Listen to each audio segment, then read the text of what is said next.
Throughout The Sopranos, we see Tony being followed by Agent Harris as they face off in a cat-and-mouse game of cop and criminal. The two adversaries at first are leery of each other, but eventually a respect is gained. As the war between the Jersey Mafia and the New York's Lupertazzi family heats up, we see Agent Harris give Tony a helpful tip about a possible attempt on his life. Agent Harris, perhaps feeling grateful for Tony passing off the tip about the Arabs from the Bing. Got a name? What was named Ahmad or Jamali? Remember that thing I told you about that was supposed to happen about a year ago? Your problem with Brooklyn? It's on again, possibly. If it was real solid, you would have been warned officially by the Newark office. In the final episode of the show, Agent Harris's partner comes into his office while he is reviewing terror videos and tells him that Phil Leotardo was shot, to which Agent Harris responds, "We're gonna win this thing." Yo, beat. Phil Leotardo got popped. Damn, we're gonna win this thing. The line is left up for interpretation, but it's highly implied that he's rooting for Tony to win the New York-New Jersey gang war. This line, and part of this scenario, is based on a real-life relationship between Lynn Del Vecchio and Gregory the Grim Reaper Scarpa. Scarpa was an infamous mobster with a long and storied history, a double, triple, and quadruple dealer who had been an FBI informant since the 1960s. Following an arrest, he decided to become an informant to avoid being jailed for the charge. It seems that Scarpa used this as an opportunity to give the feds misinformation, often telling them about his rivals' illicit deals. This arrangement continued for many years, and Scarpa was even tapped to help find the bodies of missing civil rights workers.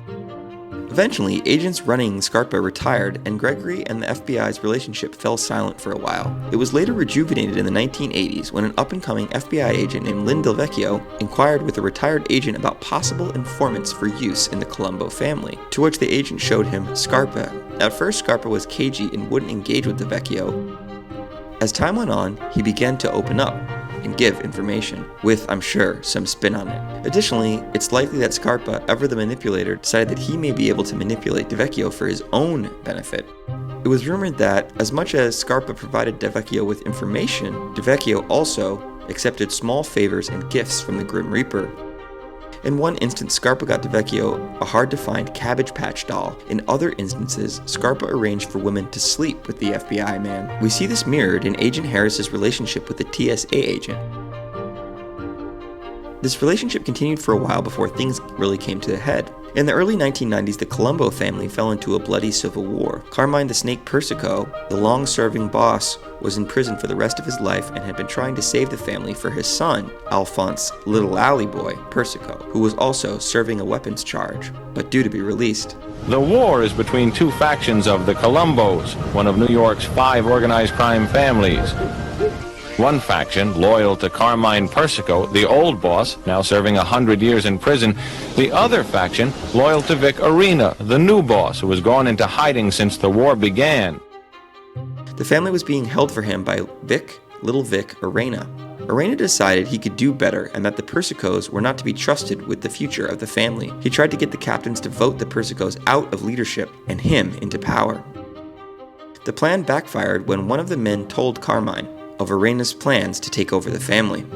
This ignited a war. On one side, Carmine Persico and his loyalists, including Greg Scarpa, and on the other side, Vic Arena and his.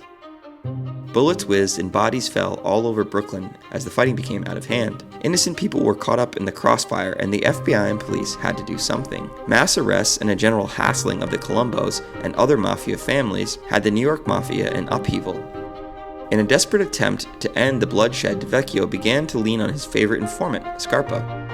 Scarpa in turn let Del Vecchio know where Vic Arena was hiding out and had him arrested, on the premise of a large gun cache that was found at Arena's safe house. Tony said you should unlock the closet and give me the scoopette, he called it. Arena was indicted and eventually convicted on a series of murders and murder conspiracy charges related to the Third Colombo War.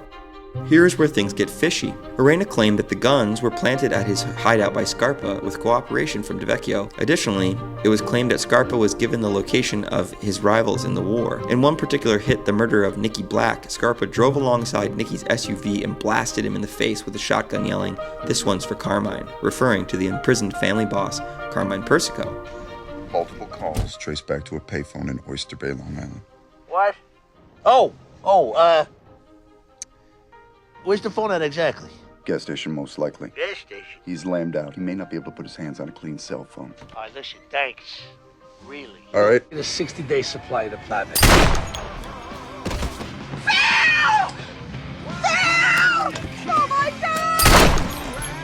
In 1993, at the end of the Colombo War, Scarpa died of AIDS in a bizarre tale involving a blood transfusion.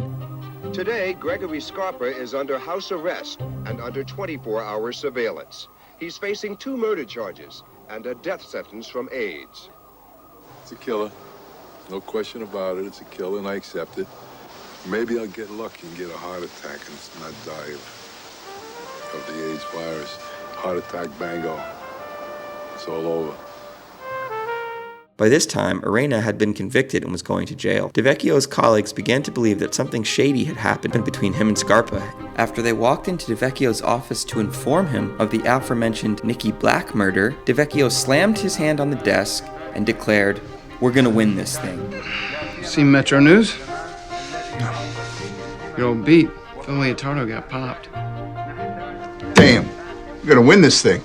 And they began to complain to superiors. As the years went by, internal investigations gave way to criminal ones. The internal FBI probe had cleared him of any wrongdoing, and Lynn chalked it up to a misunderstanding by less experienced FBI agents on the handling of an undercover informant. A criminal trial finally proceeded based on the testimony of Linda Shiro, the longtime paramour of Scarpa and mother of his children. Shiro had given a newspaper interview which was then used as evidence. She said that DeVecchio had been involved in many murders during the Colombo Wars as well as murders previous, based on tips about cooperators in Greg's crew. The defense began to poke holes in Shiro's testimony and alluded to her being a, let's say, woman of loose morals and therefore unreliable. She backtracked on what she said in her testimony, and her testimony was thrown out. This cleared DeVecchio, and he has since lived as a free man. After the FBI, he ran a private security firm and moved to Florida, where he still lives to this day at 83 years old. In this instance, the writers obviously took not just inspiration, but a direct quote from a crooked FBI agent and put it into the show. This type of relationship also accounts for the give and take between Agent Harris and Tony, as well as their at times jovial relationship. Now, I can't say that I know for sure DeVecchio was guilty of what he was accused of, but I would say there is a good chance, and therefore it made for an interesting and plausible storyline to be added into the show.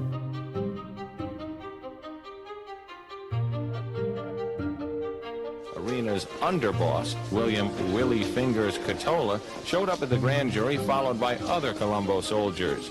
Lawyers for the alleged hoods said the grand jury cattle call was harassment. It seems to me pure and simple that it's an abuse of the system when a district attorney goes out and subpoenas people for no other reason but to inconvenience them and to bring them into this public forum. It is believed the first time in U.S. history that a prosecutor has attempted to summon an entire crime family before a grand jury.